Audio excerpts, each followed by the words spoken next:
Mesdames et messieurs, bonjour dans le Seigneur. Que le Seigneur vous garde et vous protège dans son amour. Alléluia.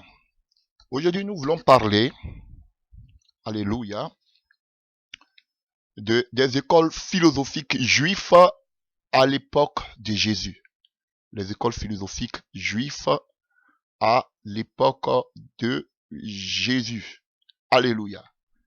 Et la dernière fois, nous avons parlé plus et largement, mais si vous voulez brièvement, alléluia, de la situation qui s'est passée 400 ans, alléluia, suite aux prédictions ou bien aux prophéties du prophète Daniel.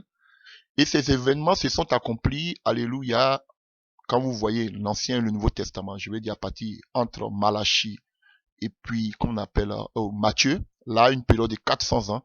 Tout ce que nous avons dit la dernière fois, alléluia, avec la guerre, alléluia, entre ces souverains, alléluia, grecs qui voulaient annexer la Palestine, alléluia, la guerre entre les généraux de Alexandre le Grand, c'est-à-dire ceux de la Syrie et ceux de l'Égypte, alléluia, qui se battaient pour avoir, alléluia, pour annexer la Palestine, alléluia, tous ces événements qui se sont produits avec la révolte des Maccabées, tout cela s'est passé dans cette période de 400 ans. Vous voyez une feuille blanche entre l'Ancien et le Nouveau Testament, bon, entre Malachie et Matthieu.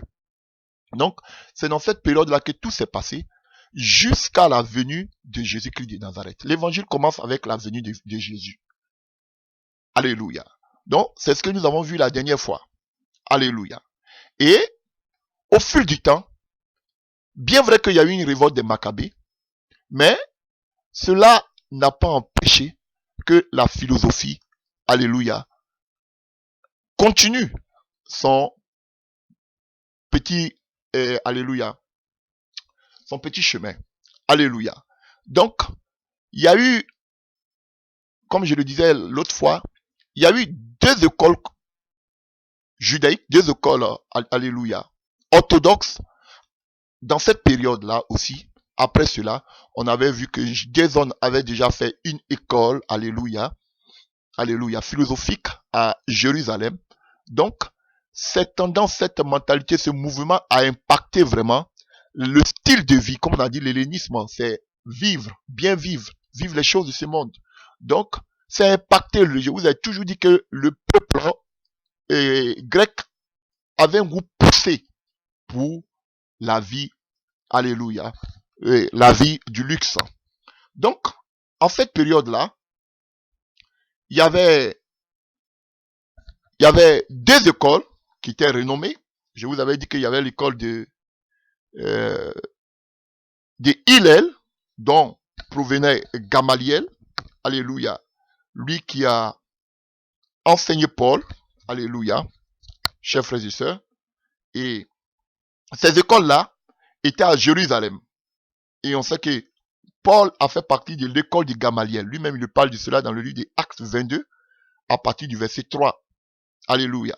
Qui était un théologien, scribe, pharisien, alléluia, réputé de l'école de Hillel. Donc Gamaliel, il provenait de l'école de Hillel. Et les Hillel, les Gamaliel, alléluia, c'était des personnes qui étaient modérées. Ils n'étaient pas radicales comme la deuxième école qui était l'école de Chiméi, comme je vous ai dit, qui était l'enfant de Zorobabel le gouverneur, le fils de Zorobabel le gouverneur, chers frères et sœurs.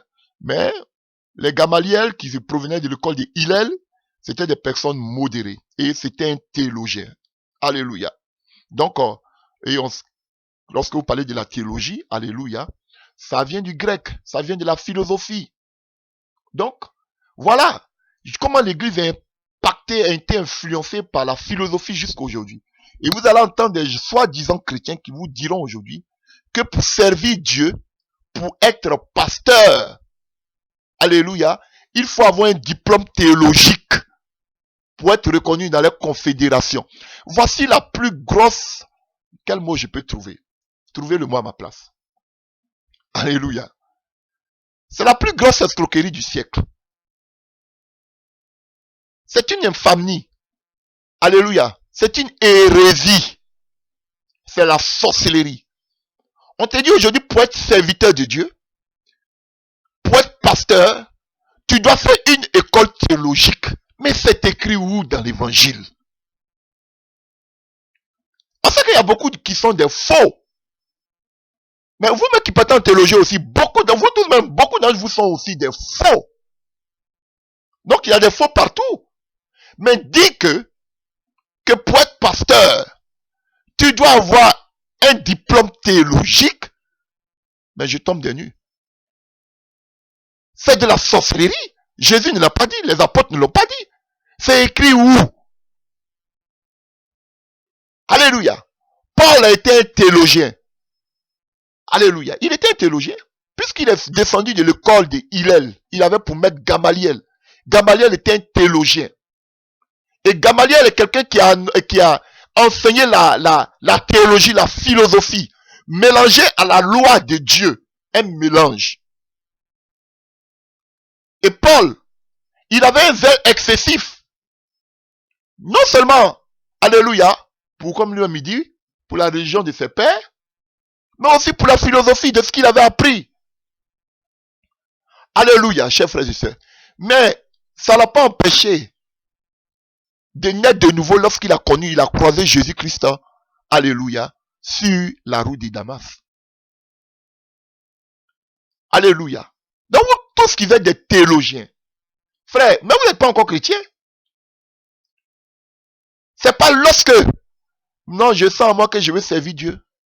Tu cours, tu vas à l'école théologique, tu sors avec un bagage intellectuel. On dit tu es docteur, ou mais tu as une maîtrise en théologie, tu as un doctorat en théologie. Oui, tu es calé dans les trucs de Dieu. Mais c'est zéro. Montrez-moi un passage biblique dans le Nouveau Testament qui dit que pour être appelé là, au ministère là, tu dois faire une école théologique. C'est écrit où? Vous voyez comment la philosophie a impacté l'église? Et les gens de ce monde vont vous dire que quand tu dois être pasteur, tu dois avoir... Est-ce que tu as fait l'école théologique? Tu es allé faire l'école théologique, tu as un diplôme théologique. Alléluia. Il y a des pays comme la France, il y a des églises fraies, libres. Alléluia. Mais, c'est-à-dire, ils sont subdivisés en compartiments. Il y a ceux qui sont fraies, il y a les pentecôtistes, il y a les baptistes. Vous voyez, chacun a son compartiment. Et tout ça, tous ces groupes-là, chacun a son école théologique. Voilà. Chers frères et sœurs, comment ils ont découpé l'œuvre de Dieu comme un gâteau. Et quand vous les voyez se présenter, bonjour, je suis pasteur Tant, je suis marié, père de combien d'enfants, et voilà, j'ai fait mes études théologiques là, ici, là, comme ça, tu es reconnu. Là, comme ça, on t'écoute avec beaucoup d'intention. Mais quand tu vas venir dire que tu n'as pas fait d'école théologique, on te demande, mais comment tu es devenu pasteur? Voici le monde dans lequel on est. Et cela, ça a pris la conscience de tous les humains. Quand tu dois servir Dieu, on prend au sérieux ceux qui ont fait l'école théologique. Parce que quoi? Ce système, c'est la philosophie. C'est les diplômes. Voilà. Voilà pourquoi vous allez voir ces théologiens. Alléluia. Ils n'ont pas la révélation de la parole. Mais ils ne travaillent pas avec le Saint-Esprit, je le dis. Ils travaillent comme des intellectuels. Ils n'ont pas l'Esprit de Dieu qui va leur donner la révélation de la parole. Voilà pourquoi ils combattent ceux qui ont le Saint-Esprit. Alléluia. Et vous allez voir que dans ces pays, bon, eux aussi, ils sont devenus doctrinales, hein. Mais ceux qui parlent plus de l'esprit, on les voit comme des sectaires. Voilà, chers frères et sœurs. Donc, dis que pour être serviteur de Dieu, servir Dieu, être pasteur, comme c'est ce que vous connaissez, pour être pasteur, tu dois faire une école théologique, c'est la sorcellerie. C'est pas écrit dans l'évangile. C'est pas écrit dans l'évangile. Alléluia. Quand Paul allait dans l'école de Gamaliel, là, Paul ne savait pas qu'un jour il allait servir Jésus. Alléluia. Comme tous les enfants de son âge, on les envoyait dans des écoles rabbiniques pour apprendre la loi. Et c'est après ça que lui-même il était appelé par Dieu. Lui-même il dit quand il a connu Jésus là, il n'a pas consulté la chair, il n'a pas le consulté Gamaliel ni quoi que ce soit. Il allait dans le désert de l'Arabie, il était enseigné par le Saint-Esprit. Les dons spirituels, Ça ne s'apprend pas en théologie. L'enlèvement, ça ne s'apprend pas en théologie. Ce sont des choses que Paul a reçues par la révélation. Voilà pourquoi ce sont des choses que Paul a reçues plus par révélation même que l'école théologique combat. Combat! Voilà. Ils combattent l'enlèvement. Ils combattent les dons spirituels. Voilà. Ils combattent la puissance de Dieu parce que Dieu ne les utilise pas. Tout je suis passé au milieu de vous. Je vous connais. Alors imaginez que pourquoi j'ai été persécuté. Imaginez. Non frère, ça c'est ce système mondain. Ce système de ce monde qui est régi par les diplômes. Même ils ont aussi les diplômes. Regardez aujourd'hui, ces pasteurs, ces révérends aujourd'hui. Eux tous santé de... C'est la course. Oui, bientôt j'ai fait mon doctorat. Je fais partie d'une association internationale. Vous êtes des plaisantais. Je vous appelle vous tous autour de la parole. Seulement pourquoi remplir son bagage intellectuel. Aujourd'hui, les diplômes, tout le monde peut acheter. Les diplômes s'achètent. Les diplômes aujourd'hui, là, tout le monde peut en faire. Aujourd'hui, tu as de l'argent, tu peux, même si tu veux être, qu'on appelle, docteur des docteurs des docteurs, aujourd'hui, tu peux en avoir. Ces diplômes. Tu peux en avoir. Et puis, ça vous donne quoi? Mais vous êtes nuls dans la parole. Je vous dis. Un bon bagage intellectuel de diplôme, vous êtes nuls dans la parole. Aucune révélation de la parole. Je vous le dis en face. Alléluia. Il y a des gens, je vous écoute. Mais quand je vous dis, vous dites même des docteurs, vous dites, j'ai tel diplôme, mais je vous regarde, je vous écoute, mais, excusez-moi, vous avez dit que je suis orgueilleux. Mais vous n'avez pas le niveau. Pour les hommes, vous avez le niveau, parce que vous avez les diplômes. Mais spirituellement, on vous juge, vous êtes, alléluia, on vous pèse. Mais vous êtes faible. Bien vrai que vous avez de grandes églises, de grands temples. C'est pas ça qui m'impacte. C'est ce que vous prêchez là que j'écoute. Alléluia. Mon frère, ma soeur, tu brûles d'envie de servir le Seigneur. Tu sens que quelque chose brûle en toi. C'est une vocation. Comme le petit Samuel. Va devant la présence de Dieu. Seigneur, à quoi tu m'appelles? Et maintenant, quand Dieu te dit à quoi il t'appelle, tu dis Seigneur, à côté de qui? Parce que tu viens à peine. À côté de qui? La première des personnes auprès de qui tu peux apprendre. Alléluia. C'est le Saint-Esprit.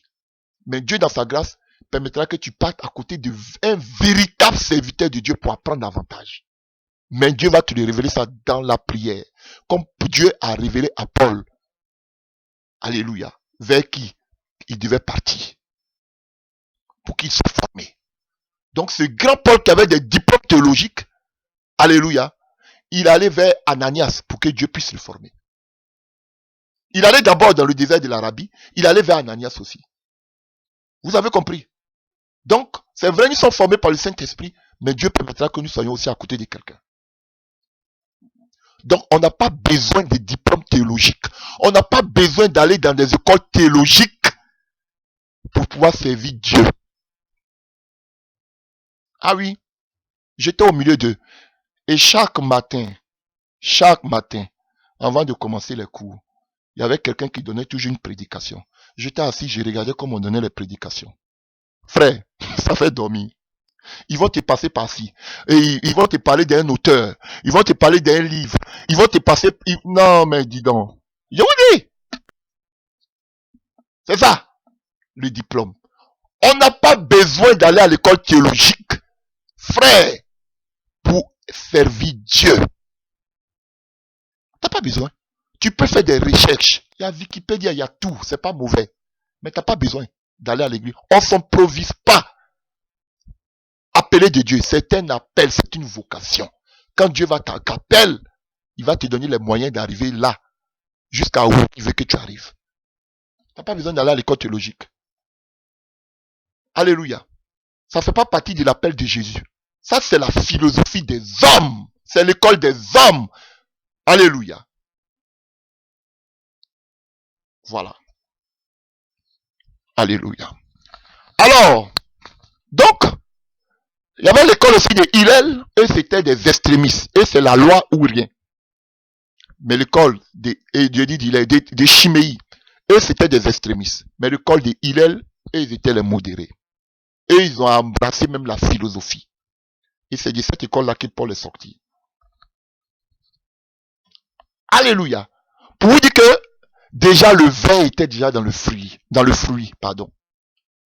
La philosophie avait déjà impacté par son mode de vie, par son style de vie. Alléluia. Parce que eux, c'était le luxe. Bon, si je peux le dire, c'était les gens, comme on le dit entre guillemets, hein, c'était des gens civilisés. Alléluia. Donc, les écoles philosophiques juives à l'époque de Jésus. Donc, Jésus aussi, il a connu des philosophes. Et de la même manière que les Maccabées ont combattu la philosophie, de la même manière que les disciples ont combattu la philosophie, de la même manière aujourd'hui aussi Jésus a combattu la philosophie. Alléluia. C'est seule cette église d'aujourd'hui, cette église paganisée d'aujourd'hui qu'on appelle l'église de la Odyssée. C'est elle qui a embrassé la philosophie. Pour preuve, l'école théologique. Ça sort d'où? Cette invention. Ça sort d'où? Pour dire que pour servir Dieu, Jésus, tu dois avoir d'abord un bagage intellectuel théologique. Ça sort d'où? Comment dans vos petites têtes là, vous pouvez apprendre à connaître ce Dieu, alléluia, par votre intellect qui a créé les cieux et de la terre. Quand tu vois le ciel là, alléluia, tu peux comprendre, tu peux dans ta petite tête là, alléluia, tu peux apprendre à connaître ce Dieu dans ta petite tête. Voici la théologie. Voilà, tout c'est l'intellect, la philosophie. Alléluia. Ne croyez pas ces théologiens-là supérieurs à vous. Non. J'étais au milieu d'eux. J'ai vu des docteurs qui m'enseignaient en hébreu, qu'on appelle dans l'Ancien Testament. J'ai vu des docteurs qui m'enseignaient en grec. Mais frère, j'ai reçu des persécutions, hein, je vous dis. Mais ça fait pitié. Mais d'autres ont eu le courage. Bien vrai qu'on me persécutait. Ils sont venus me voir en privé pour me dire comment on prie. Je ne sais pas comment on prie. Des gens qui sont en théologie, 5e année de théologie. Il me dit, est-ce que tu peux nous apprendre à prier? Après toutes les persécutions, il vient me voir. Alléluia.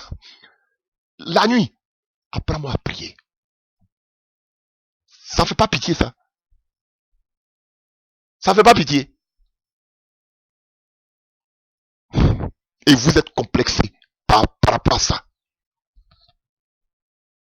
C'est sûr qu'ils vont vous persécuter parce que vous voulez renverser tout ce qu'ils ont établi depuis longtemps. Alléluia. Donc,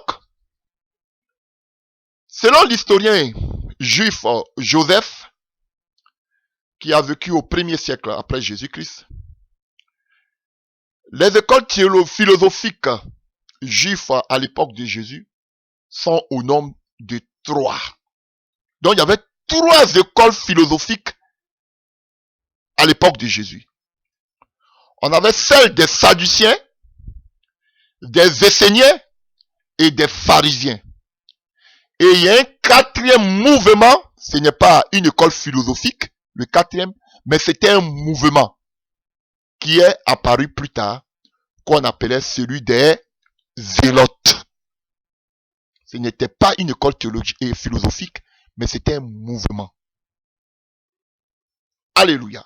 Donc, nous allons parler des Sadduciens. Alléluia. L'origine des Sadduciens remonte au 2e siècle avant Jésus-Christ. Alléluia. Et leur nom semble dériver de celui de Sadoc, qui était le grand prêtre établi par Salomon à la place d'Abiathar lors de la succession de David. Vous pouvez le voir dans le livre de 1 Roi 1, à partir du verset 7, 1 Roi 2, à partir du verset 13 à 22, et 26 à 27. Et vous pouvez le voir aussi dans le livre de 1 Roi. Et puis, et aussi le verset 35. Alléluia. Toujours du 1 Roi 2. Alléluia. Il y a Ézéchiel aussi 40, verset 46, Ézéchiel 43, verset 19, Ézéchiel 44, verset 15 et Ézéchiel 48, verset 13. Alléluia. Donc, le parti des Sadduciens lui-même a dû se former autour d'un grand prêtre sadducide, Onias III. On a parlé d'Onias III. Alléluia. Qui a été assassiné au début du règne d'Antiochos Épiphane IV. Antiochos IV qu'on appelle Épiphane. En 172 avant Jésus-Christ. Vous pouvez le voir dans un des livres deutéronomiques canoniques qu'on appelle Maccabée. 2 Maccabée 4, versets 33 à 36. Donc vous voyez tous ces livres deutéronomiques canoniques là, qui ne sont pas reconnus qui n'ont pas été reconnus, on dit c'est pas inspiré. Ça parle de toute cette période de 400 ans entre Malachie et Alléluia et Matthieu. Alléluia. Donc, on a vu cette histoire la dernière fois de Jason, le frère d'Antiochos Épiphane. Alléluia. Qui est venu prendre tous les biens qu'il y avait dans le temple pour pouvoir créer une école philosophique. Quel blasphème. Et il a tué Onias, qui était le prêtre. Donc, c'est de ceux-là, d'Onias là, eux disent qu'ils sont descendants de Sadoc, un des prêtres de Salomon. Donc, jusqu'à Onias, c'est de ceux-là que sont sortis ce qu'on appelle les Sadduciens. Alléluia.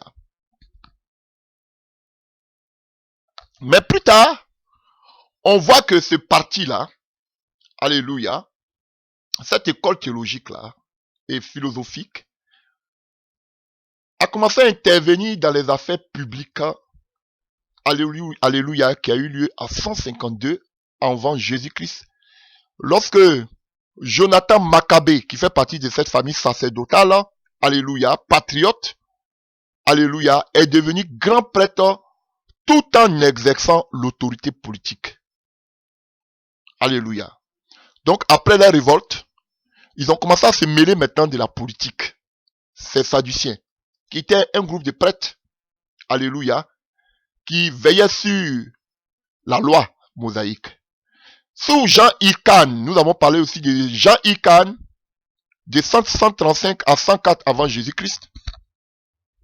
Donc Jean Hyrcan, on en a parlé dans ma prédication sur les 400 ans entre l'Ancien et le Nouveau Testament. Vous pouvez aller voir Jean Hyrcan. Alléluia. Donc, c'est sous Jean Hyrcan que les Sadduciens ont commencé. Alléluia. Parce que lui aussi, il descendait de la famille aussi sacerdotale.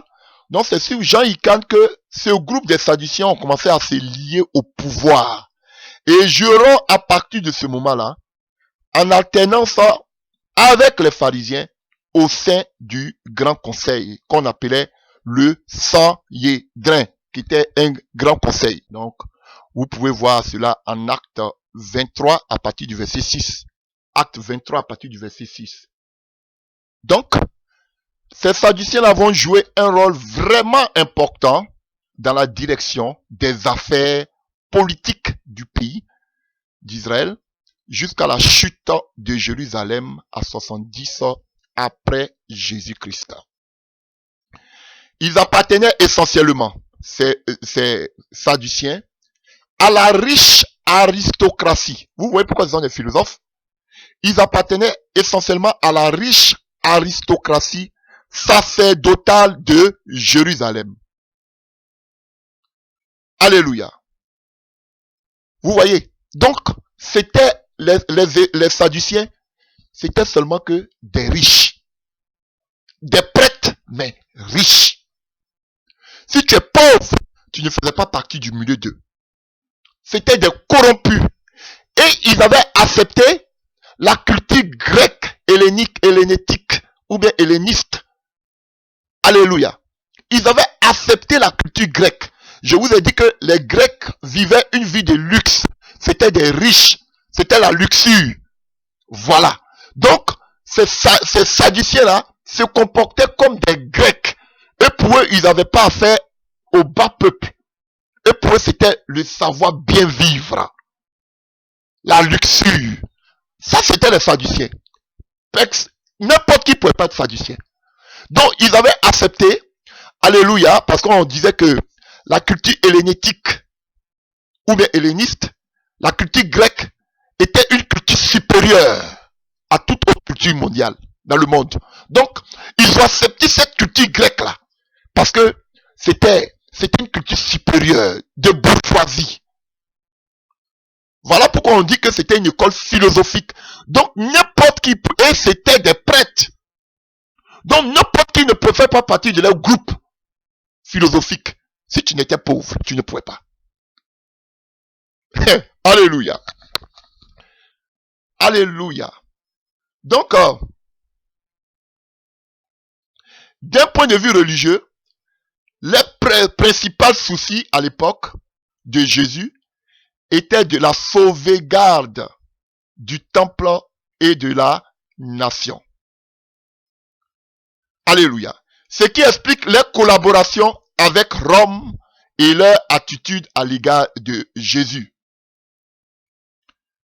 Alléluia. C'est lorsque celui-ci a constitué à leurs yeux une menace contre l'intégrité du peuple et contre le temple qu'ils ont cherché à le faire taire. On va voir quelques passages. Donc vous voyez, eux, c'était la nation, le Sanhédrin. Eux, ils veillaient sur le bon fonctionnement de la nation. Ils étaient l'une des politiciens religieux. Alléluia. Donc, ce qui fait qu'ils étaient maintenant devenus des... Alléluia, la diplomatie. Ils collaboraient avec les Romains, parce que c'était maintenant l'époque des Romains. Ils collaboraient maintenant avec les Romains. Le Sanhédrin faisait de telle sorte que il y ait une bonne entente entre les Romains et la nation israélite. Voilà pourquoi, lorsque Rome les impose César, alléluia, ils considèrent César, alors qu'il devait avoir César, qui veut dire qu'on appelle Seigneur, on appelait César Seigneur, Kyrios. Alors que le seul Seigneur, c'était les dieux. Mais César se faisait appeler Kyrios Seigneur. Mais les Sanhédrins acceptaient cela. Ils acceptaient cela. Pour vous qu'ils aient la paix. C'était des corrompus. Et ce sont les mêmes là, qui vont venir dire à Jésus, est-ce qu'on doit payer? On sait que tu es un serviteur, on sait que tu es un docteur venu de Dieu. On doit payer le tribut à César, oui ou non? Réponds-nous. Ce sont ceux-là, les Sanhédrins. Quand Jésus a commencé à toucher au temple et à la tradition, ils disent que celui-là, il commence à comme aujourd'hui, on a été de piétiner, alléluia, le pied de ces gourous, c'est la même chose. Alléluia. Ils ont commencé maintenant à créer la vie dure, la misère à Jésus-Christ de Nazareth. Alléluia. Allons-y voir en Jean. Jean 11 à partir du verset 45. Complot contre le maître de la vie. En voyant ce que Jésus avait fait, alléluia, c'était Lazare. Lazare, dans Jean 11, la résurrection de Lazare. En voyant ce que Jésus avait fait, beaucoup de ceux qui étaient venus auprès de Marie crurent en lui. Quelques-uns cependant s'en allaient trouver les pharisiens et les rapportèrent ce que Jésus avait fait. Alors les chefs des prêtres et les pharisiens convoquaient le grand conseil. Qu'allons-nous faire? Disait-il. Cet homme, vous voyez pas du grand conseil, cet homme accomplit trop de signes miraculeux. Si nous le laissons faire de la sorte, tout le monde va croire en lui. Alors, vous comprenez, les Romains viendront et détruiront notre temple et notre nation. Vous voyez, ils veillaient sur le temple et sur la nation. Et ils étaient en contact avec les Romains. L'un d'eux, qui s'appelait Caïphe, et qui était le grand prêtre en cette année-là, prit la parole. Donc tout ce conseil composé de Sadduciens et de pharisiens, ils avaient à la tête le grand prêtre en cette époque de Jésus qu'on appelait Caïphe. Alléluia. Donc, normalement, les grands prêtres, ils étaient nommés à vie. Mais depuis Hérode le Grand, alléluia, ils pouvaient être aussi destitués. Donc, les Romains veillaient à garder cette prérogative. On pouvait le destituer si ce n'était pas l'affaire des Romains. Alors que, qu'on appelle, comment il s'appelle, Hérode le Grand, c'était un corrompu. C'est grâce aux Romains qu'il est devenu roi à Jérusalem. Alléluia, qui n'était même pas, qui faisait même pas partie de la descendance de David, qui venait de la province voisine d'Idoumée. Alléluia, chers frères et sœurs. Donc, il dit quoi? Vous n'y attendez rien, leur dit-il. Vous ne voyez pas qu'il est de notre intérêt qu'un seul homme meure pour le peuple, pour que la nation ne disparaisse pas tout entière. Or, ce qu'il disait là ne venait pas de lui, mais il était grand prêtre cette année-là. Et c'est en cette qualité qu'il déclara sous l'inspiration de Dieu qu'il fallait que Jésus meure pour le peuple. Vous voyez, chers frères et sœurs? Mais ce n'était pas seulement pour son peuple qu'il devait mourir, c'était aussi pour rassembler tous les enfants de Dieu dispersés à travers le monde et les réunir à un seul peuple. C'est en ce jour-là que les chefs des Juifs prirent la décision de faire mourir Jésus. Et ce sont les mêmes, dans le livre de Matthieu 21, à partir du verset 23, qui viennent trouver Jésus dans le temple et ils demandent à Jésus: de qui reçois-tu cette autorité? De quel droit agis-tu ainsi? Et Jésus dit qu'avant de vous répondre, dites-moi aussi de qui Jean-Baptiste recevait-il, alléluia, et qu'on appelle son autorité. Alléluia. C'était le même groupe. Alléluia. Le groupe qu'on appelle des Sadduciens. Alléluia. Et vous allez voir que ce sont eux encore qui demandent à Jésus de leur faire voir un signe venant du ciel. En Matthieu 16, verset 1 et à Marc 8, verset 16. Alléluia. Chers frères et sœurs. Donc, ils faisaient partie ils étaient membres de ce parti religieux juif et ils niaient la résurrection des morts, l'existence des anges et des démons. Vous voyez, chers frères et sœurs? Et ici, ce qu'ils pensent là, c'est la pensée philosophique. Voilà pourquoi on parle des écoles philosophiques. Alléluia. Les Sadduciens ne croyaient pas à la résurrection des morts. Même chose comme les Grecs. Alléluia. Ils ne croyaient pas à l'existence des anges et des démons. Ils ne croyaient pas. Alléluia. Voilà. Comme disait Aristote, le spirituel là, il est abstrait. Alléluia, chers frères et sœurs. Donc vous voyez, ils ne croient pas à la résurrection des morts, qui est le socle même de notre croyance. 1 Corinthiens 15. Vous voyez? Et tout ça, c'est philosophique. Qui leur a parlé de ça? Ce n'est pas la loi. C'était les Grecs qui sont venus lui inculquer ça. Voilà pourquoi on dit que c'était une école philosophique. Alléluia. Donc, concernant la résurrection des morts, la discussion qu'ils ont eue, vous pouvez voir dans le livre de Matthieu 22, verset 23 à 27, Marc 12, verset 18 à 23, Luc 20, à partir du verset 27 à 33, concernant la résurrection des morts. Et vous voyez, ce sont eux qui ont fait mourir Jésus. Vous avez compris la parole du grand prêtre, Caïphe. Vaut mieux qu'une personne meure pour tout le monde. S'ils étaient des enfants de Dieu, alléluia, ils n'allaient pas tuer Christ. Ils voyaient seulement que leurs intérêts. Alléluia. Et on voit que Jésus les critique dans le livre de Marc 16, verset 6, alléluia, et 11 à 12. Alléluia. Et les Sadduciens aussi ont persécuté l'église primitive après Jésus. En Acte 4, verset 1 à 3. Marc 5, verset 17. Acte 5, verset 17 à 18. Alléluia. Ce sont eux qui ont amené les apôtres en jugement. En Acte 5, verset 21 à 32. En les interdisant formellement de ne plus prêcher au nom de Jésus. Eux, ils ont dit de ne plus prêcher au nom de Jésus. Les disciples ont dit, vaut mieux obéir à Dieu qu'à l'homme. Alléluia. Ce sont eux aussi qui ont amené Paul en jugement, en Acte 22, verset 30 à 26. Ce sont eux, les Sadduciens. Alléluia.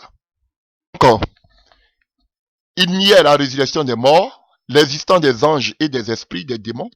Vous pouvez voir ça en Matthieu 22, verset 23, en Luc 20, verset 27, en Acte 4, verset 2, et Acte 4 et Acte 23 à partir du verset 8. Donc même les esprits, ils ne croient pas aux démons. Voilà, pourtant ils font le voyage astral. Alléluia. Chers frères et sœurs. Donc, et les Sadduciens n'acceptaient que le Pentateuque. Alléluia. Ils acceptaient seulement que la loi de Moïse, les 5 livres mosaïques. Penta. Alléluia. 5. Donc, ils acceptaient seulement que les 5 livres de Moïse, pas autre chose. Et ils rejetaient la tradition orale des pharisiens.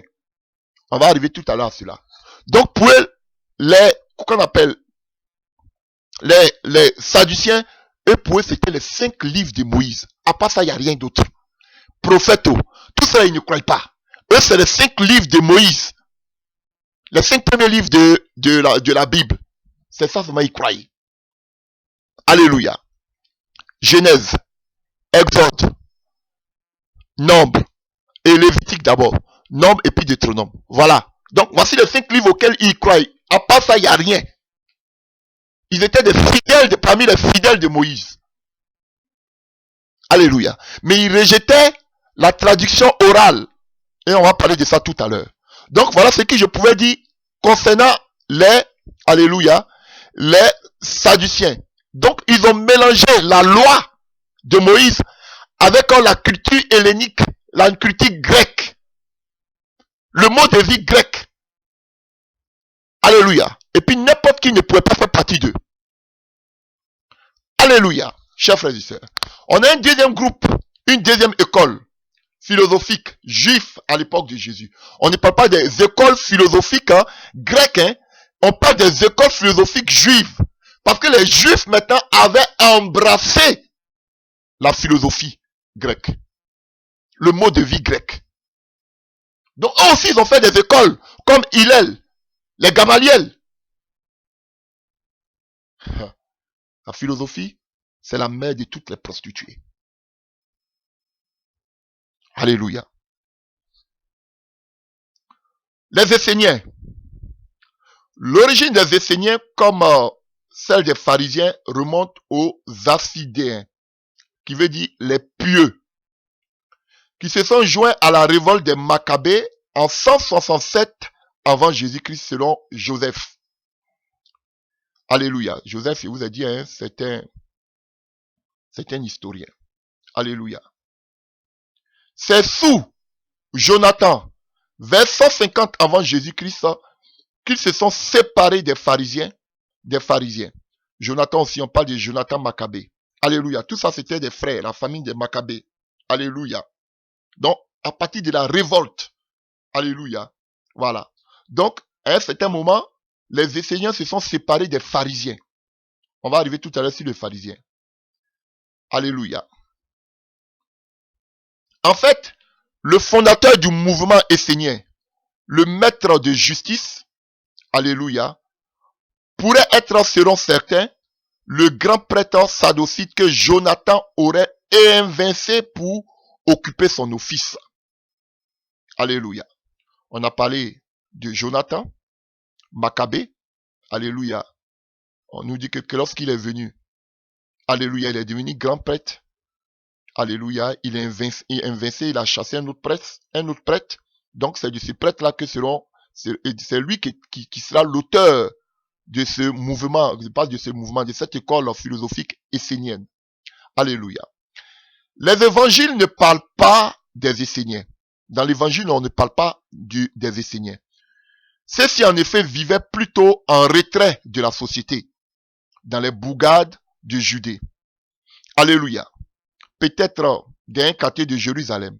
On parle de la communauté des Curam, 152 à 100 avant Jésus-Christ. Alléluia. Jusqu'à 168 après Jésus-Christ. Alléluia. Selon l'historien Joseph, les Esséniens regroupaient plus de 4000 adhérents. Ils vivaient en communauté. Ils partageaient leurs biens, obéissant à des règles strictes. Ils avaient un grand idéal de la pureté. Voilà. Donc, eux, c'était, alléluia, les bains rituels quotidiens. Donc, c'était les pères de ces faux prophètes qui disent comment tu fais un bain de, comme ils ont tellement de thèmes là. Alléluia. La sorcellerie. Si un prophète, quelqu'un te dit, des faux prophètes et disent, je dois te faire un bain de purification, ou bien un bain de cela, un bain à huile, ou bien je dois te laver pour enlever ton péché dans ta baignoire et quoi. C'est la sorcellerie. Alléluia. Donc nous continuons. Et tout en fréquentant le temple, s'abstenait d'y offrir des sacrifices, car il jugeait que la prêtrise non sadocite n'était pas légitime et que le calendrier du temple était infidèle. Ils avaient leur propre calendrier des fêtes sacrées. Donc eux, ils ne considéraient pas les prêtres. Les caïphes et autres, les pharisiens et le Sanhédrin, les sadduciens et les pharisiens, ils ne les considéraient pas. Il leur disait que ils n'étaient pas légitimes, ils étaient illégitimes. Alléluia. Et eux-mêmes, ils avaient leur propre calendrier des fêtes juives. Alléluia. Bon, en quelque sorte, c'était des extrémistes, quoi. Alléluia. Ils pensaient former le reste fidèle d'Israël pour lequel les promesses de Dieu allaient s'accomplir. Donc eux, les autres étaient mauvais, eux, ils étaient à l'écart. Ce sont eux, les promesses. Ce sont eux qui allaient goûter des promesses davidiques. Toutes ces promesses, alléluia, que Dieu avait dit par ses prophètes, c'était eux. Eux, ils étaient purs, ils étaient en dehors des autres, qu'ils trouvaient être impurs. On les appelait les Esséniens. Alléluia. Leur foi était marquée par le sentiment de la souveraineté de Dieu et de l'opposition entre les enfants du Seigneur et ceux du diable. Vous avez compris. No comment. Alléluia. Ils attendaient la venue de deux messies. L'un politique et l'autre sacerdotal. Et croyaient en la résurrection des morts. Et ils croyaient en la résurrection des morts. Alléluia. Mais pour eux, ils attendaient deux messies. Un messie qui allait venir, alléluia, accomplir toutes les paroles, les prophéties qui avaient été dites. Et alléluia, un messie qui allait venir changer la politique. Alléluia. Parce qu'ils étaient sous occupation. Alléluia. Ils ont été d'abord ainsi 4 occupations. Babylonienne, médo-perse, grecque et maintenant romaine. Donc, vous comprenez pourquoi Jean-Baptiste disait, es-tu celui qui doit venir ou bien devons-nous attendre un autre? Parce que même Jean-Baptiste aussi attendait qu'il y ait un changement politique. Alléluia. Donc ça c'est le groupe des Esséniens. Donc c'était une école aussi philosophique, eux aussi ils étaient dans les coins. Mais la Bible ne parle pas, le Nouveau Testament ne parle pas d'eux, l'Évangile ne parle pas d'eux. Parce qu'ils étaient en retrait. Alléluia. Voilà. Ça c'est le deuxième groupe qu'on avait. Le troisième groupe le plus connu, c'est les pharisiens. Les pharisiens. Le mot pharisien renvoie à la racine parash, qui signifie soit séparé, soit expliqué. Ils étaient séparés. Alléluia. Chers frères et sœurs, les pharisiens devaient donc leur nom soit à leur discipline morale et rituelle, qui les séparait du reste du peuple, soit à leur pratique de l'étude de la loi de Moïse. Comme pour les Esséniens, les origines remontent aux Assidiens au 2e siècle.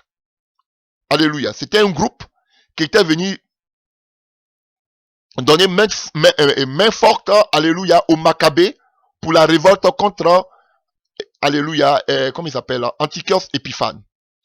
Mais contrairement aux Esséniens, les pharisiens ont exercé à certaines époques une influence politique, alléluia, considérable.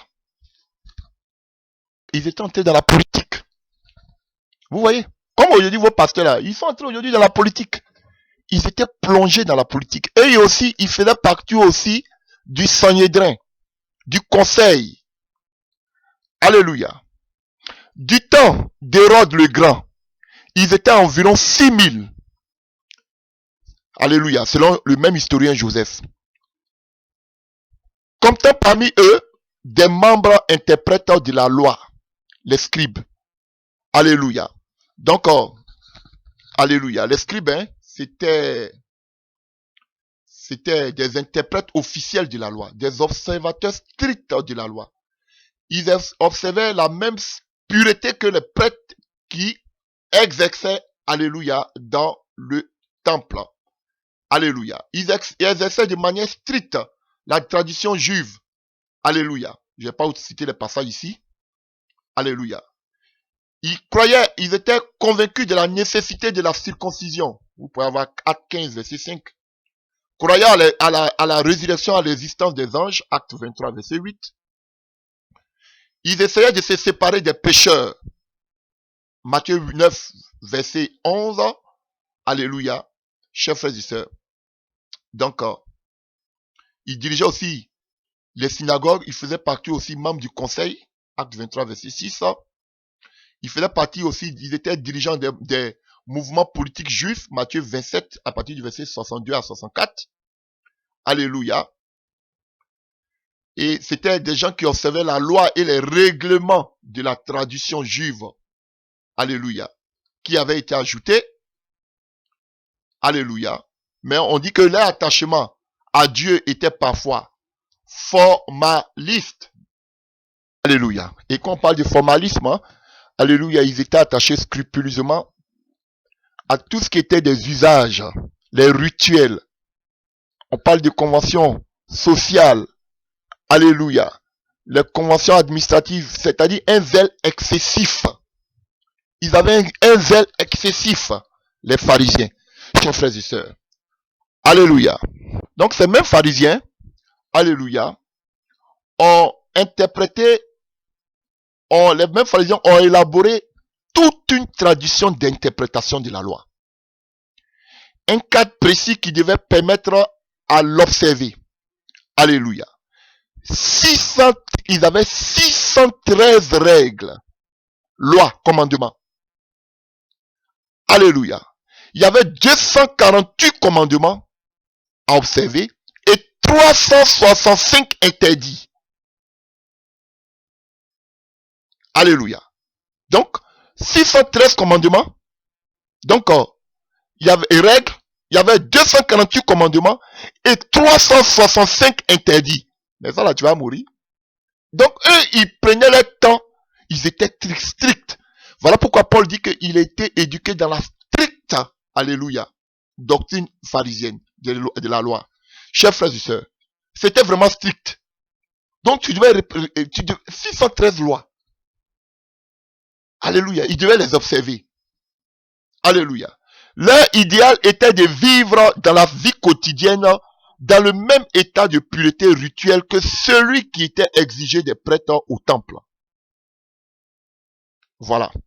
En plus de cela, l'enseignement oral des maîtres ou rabbis a été consigné par écrit au IIe siècle qu'on appelle la Mishnah, puis développé pour former le Talmud au IVe siècle.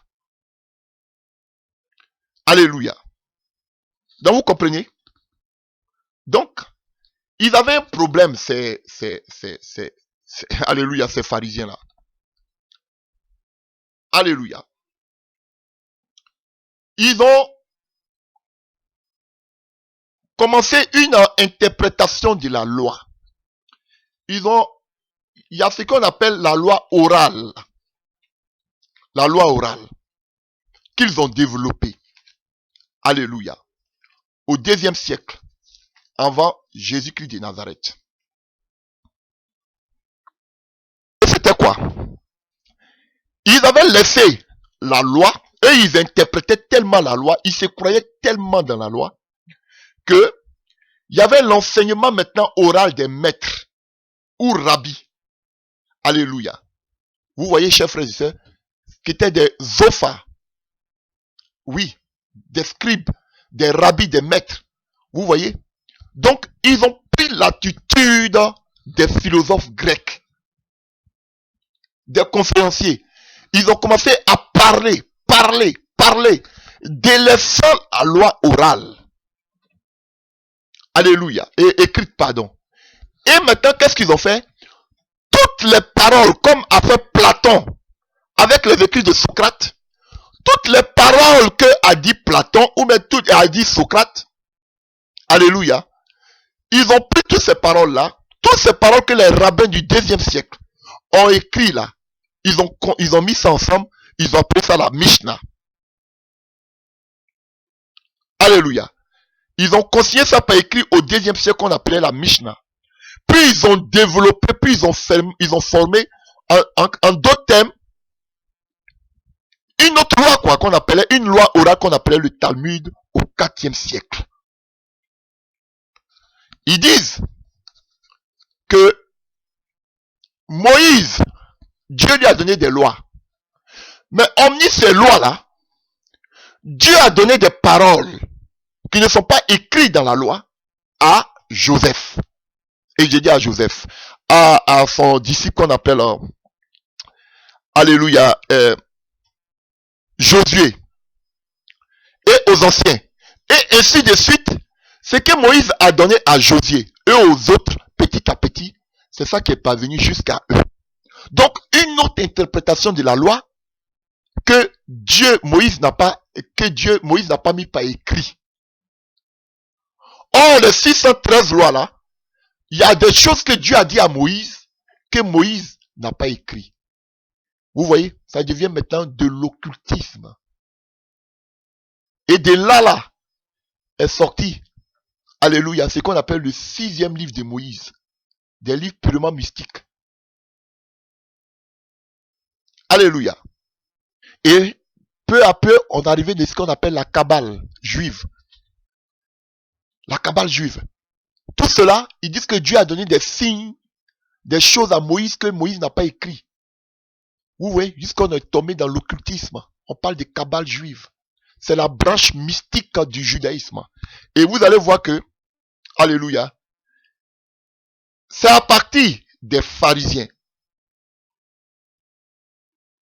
Alléluia.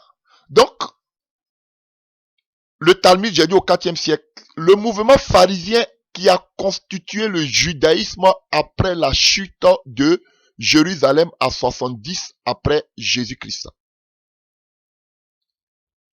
Alléluia. Vous voyez? Et c'est des pharisiens qu'est sorti le judaïsme moderne que nous voyons. Que vous voyez. Et ce judaïsme moderne-là est basé sur deux choses. Les pharisiens pensaient que deux tendances, l'une bonne et l'autre mauvaise, s'opposaient en tout homme. Vous voyez, la philosophie. Ils étaient devenus des philosophes. Alléluia. Ils pensent qu'il y a deux tendances, l'une bonne et l'autre mauvaise, et que les deux s'opposent en l'homme. Vous voyez, des pensées philosophiques, l'anthropologie qui tourne autour de l'homme. Ils sont devenus maintenant des philosophes. Les pharisiens. La philosophie les a touchés. Alléluia. Donc, ces rabbins que vous voyez aujourd'hui, le judaïsme moderne, utilise non seulement la loi écrite de Moïse, mais ils utilisent aussi ce qu'on a mentionné tout à l'heure, le Talmud, c'est-à-dire la loi orale de qui? Pas de ce que Dieu a donné à Moïse, hein, les écrits, le Pentateuque, la loi mosaïque. Non, mais ce que les rabbins ont dit au 10e siècle. Et ils ont commencé même à délaisser la loi de Dieu au détriment maintenant même du Talmud. De la loi de quoi? Des paroles des rabbins du 10e siècle. Voilà. Et la philosophie aussi est entrée. Alléluia. Mais ceux-là, ils croyaient à la résurrection des morts. Alléluia. Et ils attendent aussi la venue du Messie davidique. Le Messie, celui qui va venir restaurer toutes choses en Israël. Comme dit les docteurs en théologie. Ça, c'est les pharisiens. Donc, les pharisiens aussi étaient plongés, chers frères et sœurs, dans quoi? Dans la philosophie. Ils parlaient plus de ce qui entoure l'homme. Tous ces groupes-là, autour de l'homme. Autour du bien-être de l'homme. Donc vous allez voir aujourd'hui, toutes ces prédications de ces gens-là, tout autour de l'homme. Ils parlent du social, de bien, comment bien vivre. Regardez toutes les prédications. Comment bien vivre sur terre. Comment bien vivre dans son environnement. Regardez tout ce qu'ils sont en train de prêcher là, c'est comment l'homme peut bien vivre sur terre. Avec son prochain, dans son environnement. Ça, c'était la philosophie. Voilà pourquoi Jésus va nous dire que nous sommes du monde, mais nous ne sommes pas de ce monde. Donc, en tant qu'enfant de Dieu, lorsque tu te convertis, automatiquement, tu passes de ce monde au monde céleste. Et en tant qu'ambassadeur, nous avons une mission, sachant que nous ne sommes pas dans notre pays, nous sommes étrangers et voyageurs sur terre. Et notre mission, c'est de vivre une vie de consécration, de sanctification et d'annoncer l'évangile jusqu'aux extrémités de la terre pour que notre maître revienne, pour que nous partons à la maison. Mais eux, ils étaient plongés dans la philosophie, dans la vie sociale, l'anthropologie. Et ils étaient plongés, alléluia, dans la politique. La politique aussi vient de la philosophie. Voilà. Alléluia. Et on avait l'exemple du pharisien que vous connaissez. On avait Nicodème, en Jean 3. On avait Gamaliel, en Acte 5, verset 34. On avait Paul même qui était aussi pharisien. Voilà pourquoi je vous dis que même Paul, il a appris un peu de philosophie. Alléluia. Il y a beaucoup de choses que je pourrais dire sur les pharisiens. Beaucoup de choses que je pourrais dire sur les pharisiens.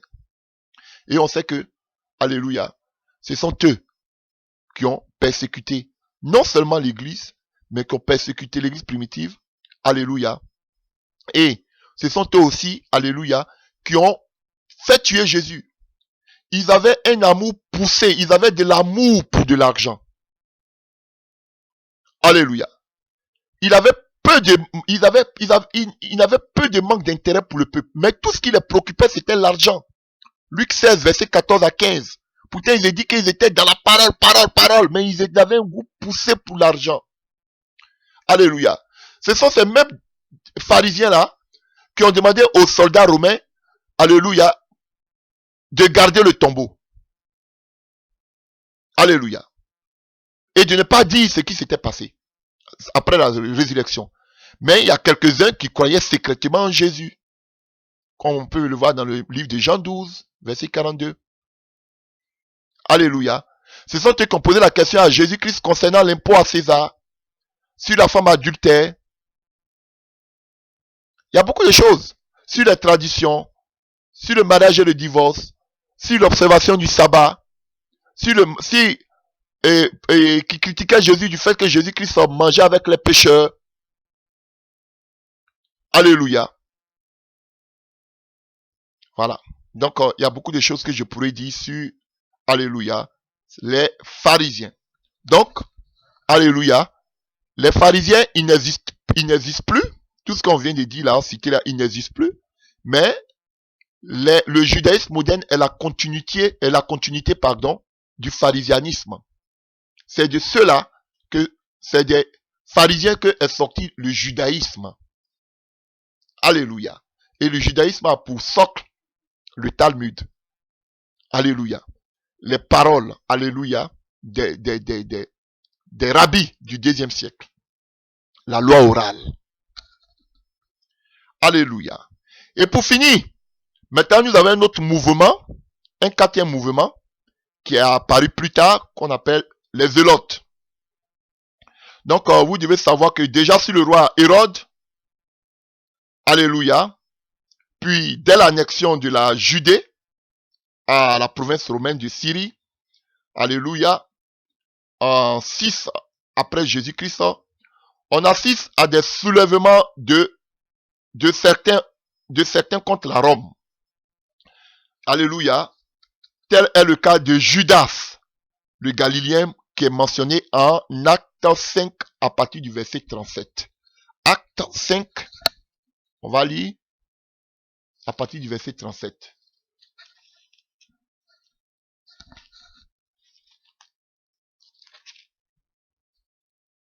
Acte 5, à partir du verset 37, on nous dit quoi ici?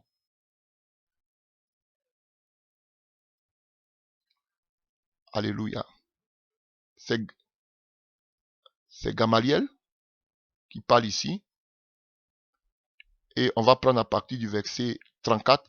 Mais l'un d'entre eux, un pharisien nommé Gamaliel. Alléluia. Gamaliel. Et c'était l'un des plus célèbres rabbins maîtres de l'époque, qui était membre du conseil. Alléluia. Il avait 1 000 de disciples. Alléluia. Dont Paul. Il avait 1 000 de disciples. Gamaliel. Il était célèbre. Il quittait de l'école de Hillel. Alléluia. S'éleva pour donner son avis. C'était un éminent enseignant de la loi. Un théologien. Estimé de tout le peuple. Il demanda qu'on fasse sortir un instant les apôtres. Puis il dit, Israélites, faites bien attention à ce que vous allez faire avec ces hommes. Rappelez-vous, il y a quelque temps, on a vu paraître un certain Teudas, qui se donnait pour un personnage important. Il a entraîné quelques 400 hommes à sa suite. Or, il a été tué. Et tous ceux qui s'étaient ralliés à lui furent dispersés. Et l'on n'en entendit plus parler. Après lui, à l'époque du recensement, Judas de Galilée a fait son apparition. Lui aussi a attiré à lui bien des gens. Il a péri à son tour. Et tous les partisans furent mis en déroute. Alléluia. C'est Dieu, ce gars-là en parle. Alléluia. C'était un zélote. Alléluia. Chers frères et sœurs, même alléluia, parmi les disciples de Jésus, il y avait aussi un zélote. Alléluia, chers frères et sœurs. Donc, mais ce n'est que vers la fin des années 40 que cette opposition s'organise et l'historien Joseph s'emploie le mot zélote que pour désigner les zélés pour la foi qui se sont révoltés contre Rome en 66 après Jésus-Christ. Et ce sont ces personnes-là, alléluia, qui se sont révoltées contre l'occupation romaine en 66 après Jésus-Christ. Alléluia. Et c'est cette révolte-là qui a abouti à la destruction du temple. Alléluia. Sous Titus, le fils de Vespasien. Ce sont ceux-là, les zélotes. Ils avaient un zèle excessif pour la patrie. Et ils avaient un seul devoir, une seule mission. Alléluia. C'était de faire disparaître toute occupation romaine d'Israël. Et quand nous prenons Matthieu 10, à partir du verset 4, on fait qu'on appelle la nomenclature des disciples de Jésus. Alléluia. Matthieu 10, verset 4, on parle de Simon le zélé, ou le zélote, et Judas Iscariote, celui qui devait trahir Jésus. Alléluia. Donc, on parle du zélé. Alléluia. Et ce surnom peut faire allusion à son zèle pour la loi, ou selon certains, à son appartenance au parti nationaliste des zélotes. Donc, c'est un parti des nationalistes. Alléluia. Qui seront à l'origine de la révolte juive contre les Romains en 66 jusqu'à 70. Alléluia. Dans ce dernier cas, sa présence aux côtés de Matthieu, collecteur d'impôts, est donc proche du pouvoir de la puissance occupante. S'ignorait que la diversité d'origine des membres du groupe de 12, alléluia, y compris Iscariote, probablement l'origine de Judas, alléluia. D'autres pensent que ce mot signifie menteur. Bon, on parle maintenant de Judas. Donc, vous voyez, c'était un groupe de nationalistes. Donc, eux, ils sont nés, pour les Grecs, c'était les Maccabées. Pour la culture grecque, les nationalistes, c'était les Maccabées. Alléluia. Les Mattathias, les Jonathan et autres. Donc ça, c'était les Maccabées. Et c'était contre la révolution, c'était la révolution contre, qu'on appelle, contre la Grèce, la culture grecque. Mais contre la culture romaine, on avait maintenant les zélotes. Alléluia, chers frères et sœurs. Et c'était des nationalistes. Eux, ils voulaient libérer Israël de l'occupation romaine. Et les Maccabées de l'occupation grecque. Alléluia. Donc c'était 66 jusqu'à 70 après Jésus. Alors qu'on sait que le temple a été détruit par Titus à 70. Donc c'est cette révolte-là qui a poussé à la destruction du temple en 70. Alléluia. C'est un mouvement. Voilà pourquoi on ne parle pas trop d'école philosophique. Eux, c'est un mouvement de révolutionnaires, de nationalistes. Alléluia. Voilà. Donc, voilà ce que je pouvais dire. Donc, Jésus aussi a connu, alléluia, Jésus aussi a connu, comment il s'appelle, a connu aussi la philosophie. Mais ce qui a fait mourir Jésus, ce sont ces écoles, ces courants philosophiques. Alléluia. Les Sadduciens, les pharisiens, les enseignants, ils étaient dans les coins. Mais ce sont ces deux grands groupes-là, les Sadduciens et les pharisiens. Il y avait les Hérodiens aussi. Eux aussi, c'était un parti purement politique.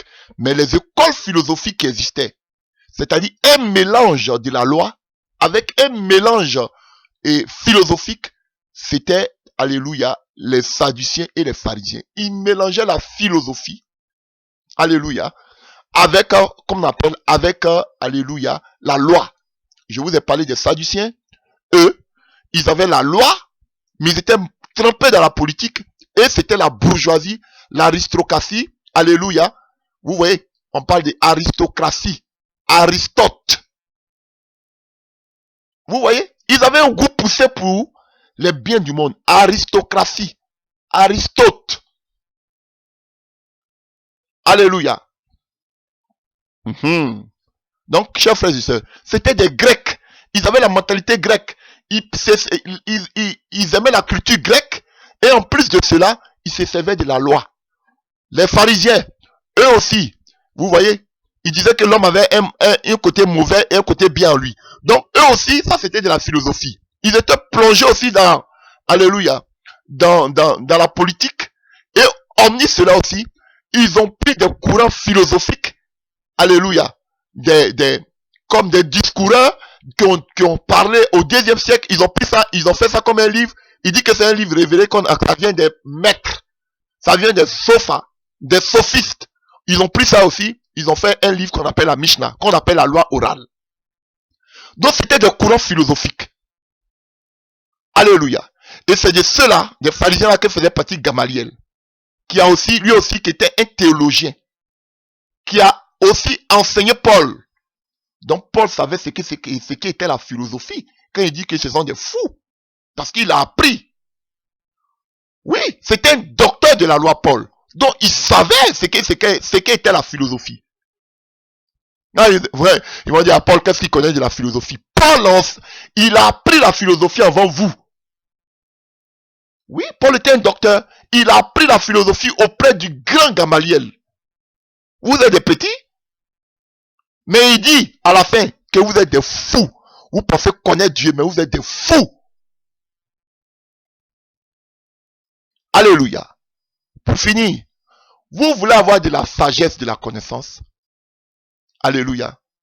La crainte de Dieu est le commencement de toute la connaissance. La crainte de Dieu est le commencement de la sagesse. L'homme le plus sage, le plus intelligent de tous les temps, ce n'était pas un philosophe, c'est Salomon. Qui lui a donné cette intelligence? Dieu qui lui a donné cette intelligence. Ce ne sont pas les philosophes, vos pensées, vos raisonnements qui vont vous donner de l'intelligence ou les diplômes. C'est Dieu qui donne l'intelligence. Frère, sœur, tu n'as pas de grands bagages intellectuels, des diplômes comme eux. Mais ne te laisse pas sous-estimer. Rien ne veut dire que tu es bête, que tu n'es pas. C'est le système qui veut te montrer que tu n'es pas intelligent parce que tu n'as pas engrangé des diplômes. Mais Dieu ne te voit pas comme bête, tu es intelligent. Au même titre que, peut-être même plus qu'eux. Mais eux, ils ont la connaissance, l'intelligence de ce monde avec les bagages intellectuels, leurs diplômes. Ce monde est régi comme ça. Mais ça ne veut pas dire que tu es bête ou même que tu n'es pas intelligent ou intelligente. Ne concevez pas cela. Le commencement de la sagesse ou de la connaissance, c'est la crainte de Dieu. Philosophe, vous voulez devenir intelligent, vous êtes à la recherche de l'intelligence et de la sagesse. Donnez votre vie à Jésus. Donnez votre vie à Jésus. Et son esprit va éclairer votre intelligence. Si ce, que Dieu vous bénisse et que sa grâce repose sur vous tous. Et pour tous les philosophes qui écoutaient, alléluia, cette prédication, sachez que lorsque vous qui croyez à l'immortalité de l'âme, lorsque vous allez mourir, votre âme, parce que vous n'êtes pas chrétien, votre âme ira directement au séjour des morts pour attendre le jugement dernier. Et le jugement dernier, le Seigneur va vous dire, vous avez entendu la parole de Dieu sur terre, vous ne l'avez pas reçue. Allez-y dans le temps du feu. Alléluia. Pour celui qui n'est pas en Christ, né de nouveau, qui vit une vie consacrée, qui meurt, il ira au séjour des morts, là où va tous les morts, sans exception. Hormis les chrétiens nés de nouveau, qui vont se reposer au paradis. Tous ceux qui ne sont pas chrétiens qui meurent, vous partez dans le lieu qu'on appelle le séjour des morts, où vont tous les morts. C'est ceux qui sont au séjour des morts là que Dieu va juger. Les chrétiens ne seront pas jugés. Au contraire, Paul dit que nous allons juger les anges. Ces démons qui se sont rebellés contre Dieu. Quel privilège. Donc, donne ta vie à Jésus. Alléluia. Ton intelligence là. Aristote est mort. Alléluia. Platon est mort. Socrate est mort. Alléluia. Mais Jésus est mort. Il est ressuscité. Je ne vais pas entrer dans des débats stériles. Oui, telle religion. Moi, je ne suis pas dedans.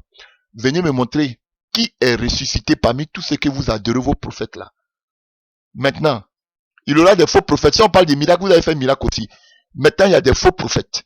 Donc, moi, venez, moi, mon Jésus que je prêche, il est mort, il est ressuscité. Il y a des témoignages. Des gens qui ont vu Jésus après la mort. Ce ne sont pas des balivernes, ni des histoires, mais des récits, c'est la vérité. Donc, si vous voulez que je croie à vos religions là, c'est vos prophètes là qui ressuscitent. Comme ça, moi, je vais croire en eux. Donc, sous ce que Dieu vous bénisse.